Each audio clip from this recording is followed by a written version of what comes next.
Hello friends, मी आम्रपाली गजानन तुरुकमाने खिल्लारे घेऊन येत आहे माझ्या वाचन प्रेमी या युट्यूब चॅनलवर गलती किसकी यामधील पुढील कहाणी. व्हिडिओला लाईक, शेअर आणि सबस्क्राईब करायला विसरू नका. आज आपण गलती किसकी मधील 48वी कहानी पाहणार आहोत. फप्तियों ने तबाह कर डाली फरीदा की जिंदगी. यह दास्तान फरीदा की है. 19 वर्षीय फरीदा की शादी 3 साल पहले फिरोज के साथ हुई थी.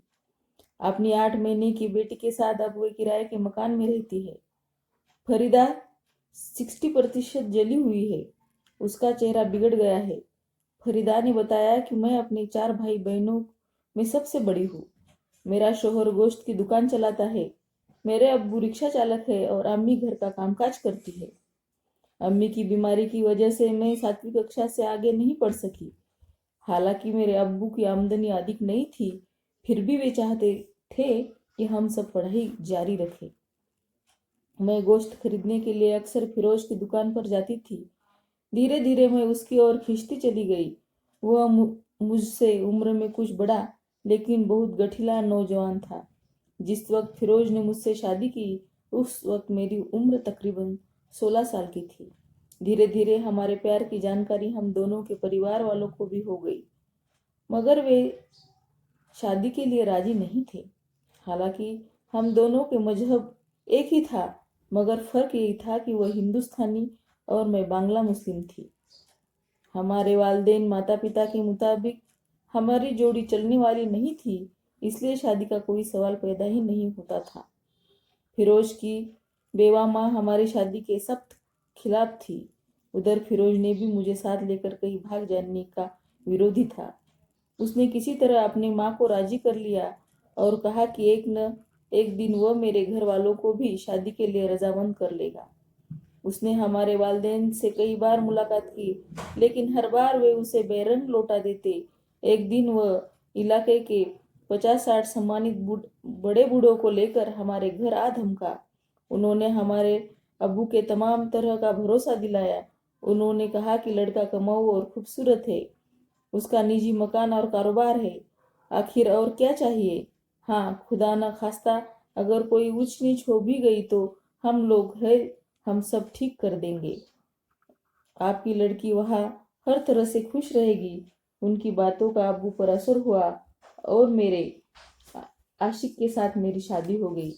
शादी में मेरे घर वालों ने सभी पारंपरिक रस्में पूरी की और अपनी कुवत से अधिक दान दहेज दिया. शादी के बाद मेरी जिंदगी पूरी तरह बदल गई. मैं अपनी सास की पूरी खिदमत करती, लेकिन मुझे महसूस होता कि वह खुश नहीं रहती थी. मुझे सास के अलावा फिरोज की 2 बहनें और उसकी मौसी की भी देखभाल करनी पड़ती थी. मौसी बहुत खराब औरत थी. वह पूरे घर को मेरे खिलाफ भड़काती रहती थी. किसी न किसी बात पर मुझे कम दहेज लाने के लिए उनसे गुस्से का शिकार होना पड़ता था. यह सब फिरोज की नामौजूदगी में होता था और मैं कभी उससे कोई शिकायत करती. मैं सोचती थी कि एक न एक दिन उनका दिल जीत लूंगी और सब कुछ ठीक हो जाएगा. मेरे साथ किए जाने वाले बर्ताव का पता फिरोज को लगा तो वह बरस पड़ा. हालांकि उसका इस तरह खपा होना मुझे अच्छा नहीं लगा, लेकिन मैंने सोचा कि मौसी को सबक जरूर मिलना चाहिए, इसलिए मैं खामोश रही. मेरे ससुराल वालों ने मेरे घर वालों से सारे रिश्ते खत्म कर लिए.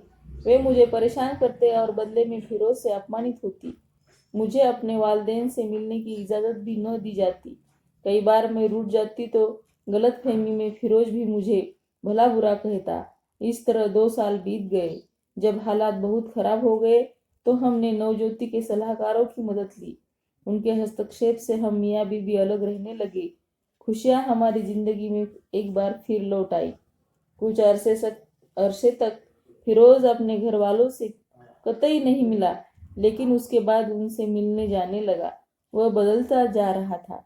उसने अपने घर में ही बंटवारे के लिए मुझे कसूरवार ठहराना शुरू कर दिया. उसकी इस हरकत से मैं हैरान रह गई. अब वह कभी कभार दारू पीकर मुझे सताने भी लगा. मैं गर्भवती थी. मुझे हर वक्त फिक्र लगी रहती थी कि उसकी मारपीट से कहीं मेरे बच्चों को कुछ न हो जाए. इन तमाम हालात के बीच मैंने अपने बेटी को जन्म दिया और सोचा कि शायद हालात अब सुधर जाएंगे, लेकिन सब कुछ पहले जैसा नहीं हुआ. एक दिन फिरोज ने मुझसे कहा कि मैं उसकी पसंद का खाना बनाऊं। मैंने खुशी खुशी खाना तैयार किया। इस बीच न जाने किस बात पर उसे गुस्सा आया और हमारे बीच झगड़ा शुरू हुआ। मैं भागी भागी चली गई रसोई में। वहां रखी मिट्टी का तेल मैं कंस्तरी के ऊपर उड़ेल ली।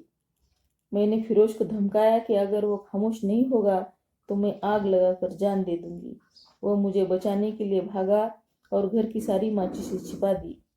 2 घंटे बाद वह मेरे पास आया और बोला कि अगर मेरा गुस्सा खत्म हो गया है तो खाना गर्म करके दूं। मेरे मांगने पर उसने मुझे माचिस थमा दी। स्टोव जलाने के लिए मैंने जैसे ही माचिस जलाई, मेरे कपड़ों में आग लग गई और मैं बुरी तरह जल गई। बड़े परिवार वालों की स्त्रियां आमतौर पर घर में दाखिल होने वाली नई स्त्री को परेशान करती है। वे नए जोड़ों को हंसने खेलने और अपने रिश्ते बढ़ाने का मौका नहीं देती। इसमें गलती किसकी है? इसमें गलती किसकी?